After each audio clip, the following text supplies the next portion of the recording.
Καλημέρα σας. Χαίρετε.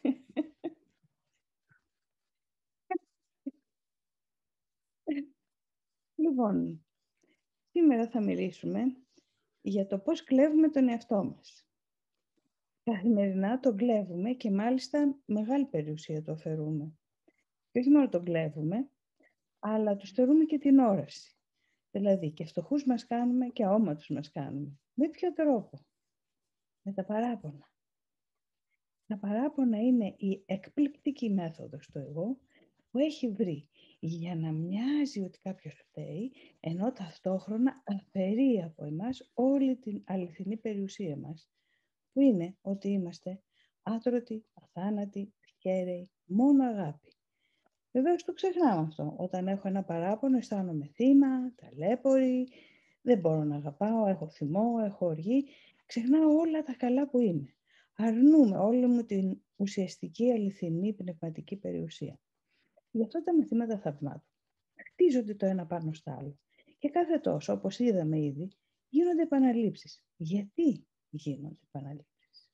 Γιατί το ξέρουν ότι κάνουμε μια προσπάθεια και την άλλη μέρα πάλι ξαναβρισκόμαστε με παράπονο.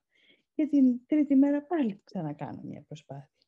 Κάθε τόσο λοιπόν κάνουν μια επανάληψη για να μας θυμίσουν όλες τις νίκες μας, να μας ενθαρρύνουν για τις επόμενες και να μας προετοιμάσουν για ένα επόμενο βήμα κατανόησης. Τώρα λοιπόν, καθώς βρισκόμαστε στη δεύτερη περίοδο επανάληψης, ας δούμε τι μας προτείνει το σημερινό μάθημα 85, στο οποίο σας καλωσορίζω. Το 85 λοιπόν έχει δύο ασκήσεις επανάληψης. Το μάθημα 69 που μας λέει τα παράπονα κρύβουν το φως του κόσμου που υπάρχει μέσα μου. Το μάθημα 70, η σωτηρία μου προέρχεται από εμένα. Τα παράπονα κρύβουν το φως του κόσμου που υπάρχει μέσα μου.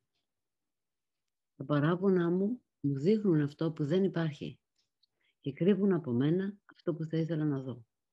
Αν το αναγνωρίζω αυτό, για ποιο λόγο χρειάζομαι τα παράπονα? Με κρατούν στο σκοτάδι και κρύβουν το φως. Το παράπονο και το φως δεν μπορούν να συμβαδίσουν, αλλά το φως και η όραση πρέπει να ενωθούν για να δω. Για να δω, πρέπει να παραμερίσω τα παράπονα. Θέλω να δω, και αυτό θα είναι το μέσο με το οποίο θα πετύχω. Θα ήταν ίσως σημαντικό να πούμε κάτι, ότι στο θέμα των παραπώνων έχουν γίνει πολλές έρευνες από μεγάλα πανεπιστήμια, γιατί θεωρείται μυρικασμός το παράπονο. Ένας μυρικασμός ο οποίος, θα το δούμε λίγο εδώ και πώς το θέτουν τα πανεπιστήμια που κάνουν αυτές τις έρευνες εδώ και χρόνια, ειδικά τα τελευταία χρόνια από το 2010 και έπειτα, οι έρευνες έχουν αυξηθεί κατακόρυφα σε πανεπιστήμια που στις σχολές ψυχολογίας ή αυτούς οι σχολές ασχολούνται αποκλειστικά με τη συγχώρεση. Κοιτάξτε τι μας λένε από το τμήμα ψυχολογίας του Πανεπιστημίου Τορόντο του Καναδά. Με την άσκηση αυτοελέγχου οι άνθρωποι είναι σε θέση να αντισταθούν στον πειρασμό να ενεργήσουν με τρόπους αυτοεξυπηρέτησης ενώντας αυτό το μυρικασμό και αντίθετα να ενεργήσουν με κοινωνικά προσαρμοστικούς τρόπους, κάτι που διευκολύνει ευχάριστες και μακροχρόνιες σχέσεις με άλλους.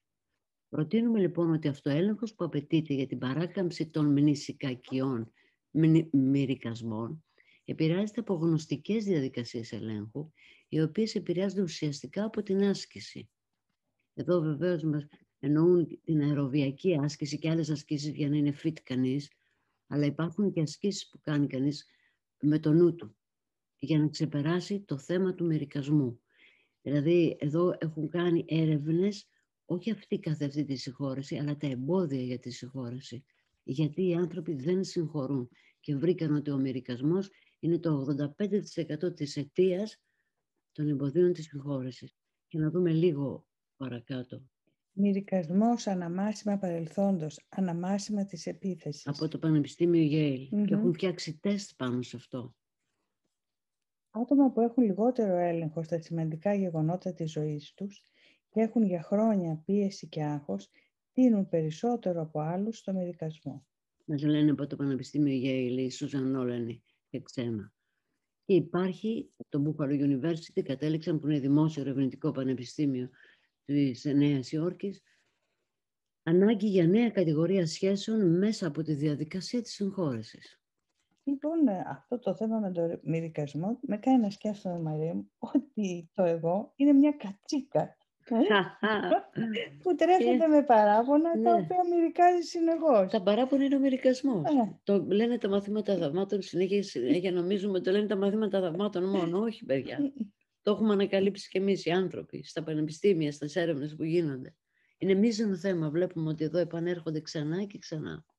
Άρα, όταν μου λέει τα παράπονα μου κρύβουν το φως του κόσμου που υπάρχει μέσα μου, τότε μπορώ να πω ο μυρικασμός της κατσίκας που είναι το εγώ, τα παράπονα δηλαδή που μυρικάζει, μου κρύβει το φως που υπάρχει μέσα μου. Βέβαια. Και αυτό είναι που θέλω να δω. Και με εμποδίζει. Συγκεκριμένες εφαρμογές αυτής της ιδέας μπορούν να πάρουν τις εξής μορφές. Ας μην το χρησιμοποιήσω αυτό ως εμπόδιο για την όραση. Δηλαδή αυτό εννοεί ένα παράπονο που εγέρθηκε μέσα στο νου μου. Γιατί είναι έτσι ο καιρός, γιατί έκανε αυτό η κυβέρνηση, γιατί ο κορονοϊός το άλλο, γιατί η κόρη μου, ο γιος μου, η μητέρα μου κλπ. Όταν εγείρεται αυτός ο μυρικασμός μέσα στο νου, να θυμηθώ να πω, ας μην το χρησιμοποιήσω αυτό ως εμπόδιο για την όραση. Ή το φως του κόσμου θα λάμψει εξαλείφοντας όλα αυτά.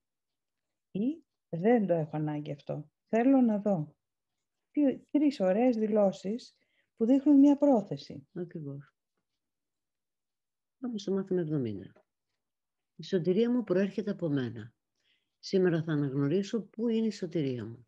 Είναι μέσα μου, επειδή η πηγή της είναι εκεί. Δεν έχει φύγει από την πηγή της και επομένως δεν μπορεί να έχει φύγει από το νου μου.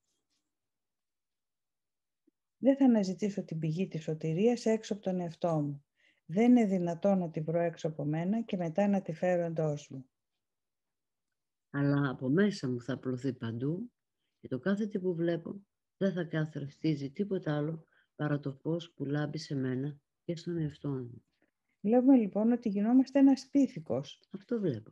Όταν προσπαθούμε απ' έξω να πάρουμε φως, δεν είμαστε ο αυθεντικός εαυτός μας. Είμαστε ένας μιμητής, κάτι που προσπαθεί να είναι αυτό, το φως, αλλά δεν τα καταφέρνει, γιατί προσπαθεί να το αντιλήσει απ' έξω, να αποδείξει έξω ότι είναι κάτι άλλο. Ενώ υπάρχει μέσα μου αυτό το φως, δεν χρειάζομαι προβολής απ' έξω. Από μέσα θα λάμψω προς τα έξω. Οι παρακάτω μορφές αυτής της ιδέας είναι κατάλληλες για πιο συγκεκριμένες εφαρμογές. Ας μην με βάλει αυτό στον πειρασμό να αναζητήσω τη σωτηρία μου μακριά από μένα. Το πιο γεγονός, το πιο αποτέλεσμα έχω μπροστά μου, αυτό που με ταράσει. Ας μην με βάλει αυτό στον πειρασμό. Δεν θα το αφήσω αυτό να παρέμβει στην επίγνωσή μου για την πηγή της σωτηρίας μου. Αυτό δεν έχει τη δύναμη να αφαιρέσει τη σωτηρία από μένα. Αυτά λοιπόν είναι οι 3 παρενέσεις για σήμερα, από 2 μαθήματα. Και έχουμε και μια ερώτηση. Λέει η Έμι. Μου εμφανίστηκε η σκέψη ότι δεν είναι μικρό πράγμα η ενοχή. Έχει γερή βάση, αφού στην καθημερινότητά μου με το νου μου τη βιώνω περισσότερο. Φαντάζομαι ότι με τον καιρό και με τα μαθήματα θαυμάτων θα μετριαστεί αυτή η υπεποίθηση, απλά ήθελα να σας το επικοινωνήσω. Αλήθεια είναι, το εγώ θα επιμείνει στα δικά του. Είναι ένα πρόγραμμα παραγωγής, ενοχής και επίθεσης στο νου μας. Αλλά ο επιλογέας μπορεί να φυπνιστεί και να κάνει την άλλη επιλογή. Λόγω εθισμού και ύπνου και μυρικασμού, όπως είδαμε σήμερα, ο επιλογέας δεν ξέρει, δεν θυμάται πώς να το κάνει. Γι' αυτό ένα μόνο χρειάζεται να κάνει. Να επιθυμήσει την ειρήνη και την ελευθερία και να ζητήσει βοήθεια γι' αυτό. Καθώς έχει ξεχάσει πώς να το κάνει, υπάρχει μέσα του το Άγιο Πνεύμα, ο ανώτερος εαυτός, ο Ιησούς, ο Χριστός, όπως θέλετε πείτε το, αλλά καλέστε βοήθεια σε αυτό το αγαθό, γεμάτο αγάπη, κάτι που υπάρχει μέσα μας και θα ανταποκριθεί. Κάθε φορά που νιώθουμε να βυθιζόμαστε στην απόγνωση ή στα παράπονα ή στην αβεβαιότητα, στο φόβο, στη μοναξιά, καλέστε για βοήθεια αυτό το αγαθό κάτι, το φως που υπάρχει μέσα μας. Και να θυμόμαστε. Να θυμόμαστε ότι η ενοχή δεν μπορεί ποτέ να είναι ισχυρότερη από το θέλημα του Θεού και το δικό μας που είναι ένα με το δικό του. Που μας όρισε για πάντα αθώους, πλήρης, μόνο αγάπη όπως είναι αυτός. Και ποτέ η ενοχή δεν μπορεί να κλέψει την αθωότητα που έχουμε μέσα μας, στον αληθινό εαυτό μας, όλοι μας. Οπότε, Σκέψου τα όλα αυτά και εσείς όλοι σκεφτείτε τα και καθώς συνεχίζετε τα μαθήματα θαυμάτων θα δείτε ότι κάποια στιγμή αυθόρμητα, αντί να αντιδράσετε με τον παλιό τρόπο, αντιδράτε με ένα καινούριο. Και αυτό θα γίνει σίγουρα. μιλάμε λοιπόν για νέες σχέσεις εδώ.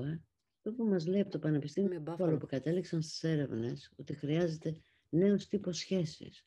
Η συγχώρεση οδηγεί σε νέο τύπο σχέσης. Ρωτάει η Βασιλική. Δηλαδή τώρα, αν έχω παράπονα, να λέω στον εαυτό μου, είσαι κατσίκα. Είναι το καλύτερο για να σταματάνε τα παράπονα. Έχουμε μία ερώτηση από το μάθημα 79 ή το 78, η Άρτεμις.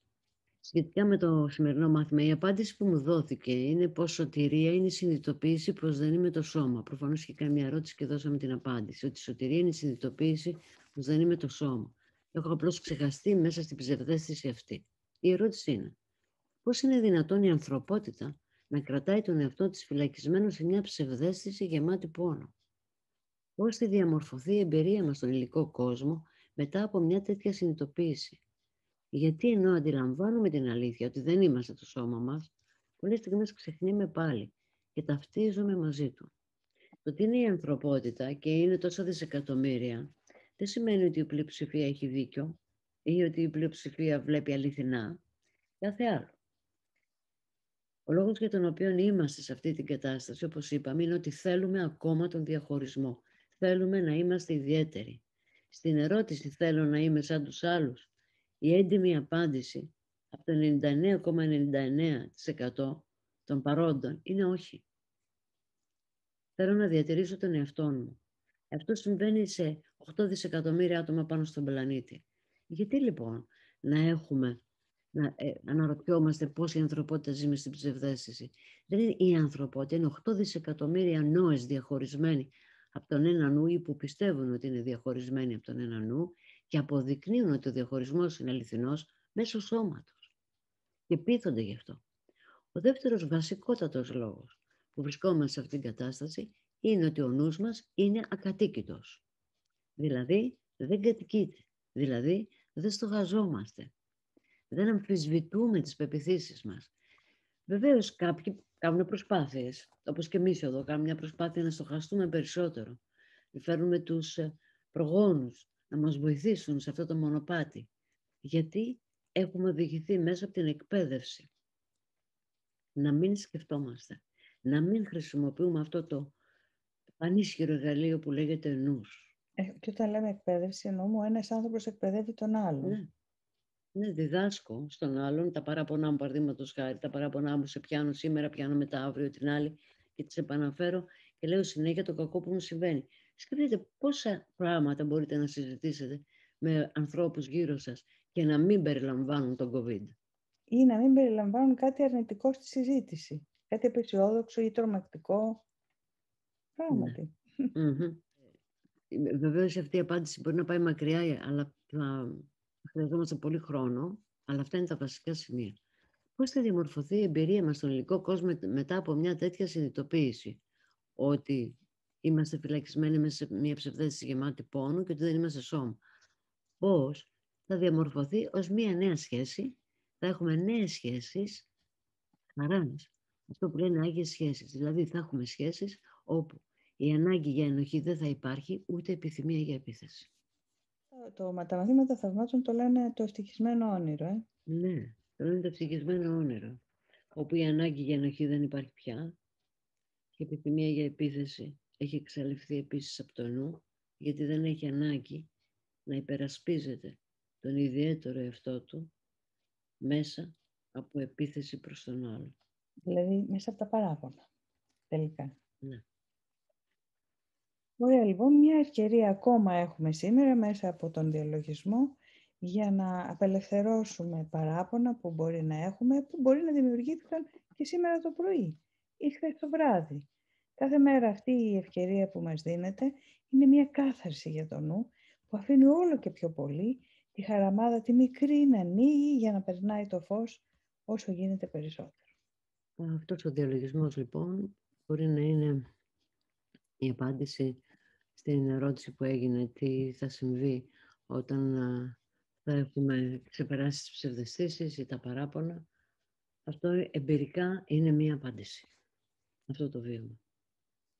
Και επειδή τα παράπονά μας μπορεί να είναι φρέσκα, πρωινά, η κατσίκα, δεν φτάνει που μυρικάζει τα φρέσκα, μυρικάζει ασταμάτητα και κάτι προμνημονεύει τον χρόνο. Δεν τα χρειαζόμαστε. Ας τα απελευθερώσουμε για να βιώσουμε το φως που είμαστε. Να βιώσουμε όλες τις θετικές ιδιότητές μας. Πόσο διαφορετικά βίωσε αυτό το διαλογισμό μετά από τόσα μαθήματα που μεσολάβησαν ακριβώς. Είχε μπει κάποτε στην αρχή και πόσο διαφορετικά τον βιώνουμε τώρα. Ωραία. Λοιπόν, καλή μέρα να έχετε με εξάσκηση, επιζητώντας νέες σχέσεις μέσα από την απάλληψη των παραπώνων, γιατί μας κρύβουν το φως που έχουμε μέσα μας. Και μέσα στους άλλους βέβαια, και δεν μπορούμε να δούμε το φως που έχουν οι άλλοι. Καλημέρα λοιπόν. Χαίρετε.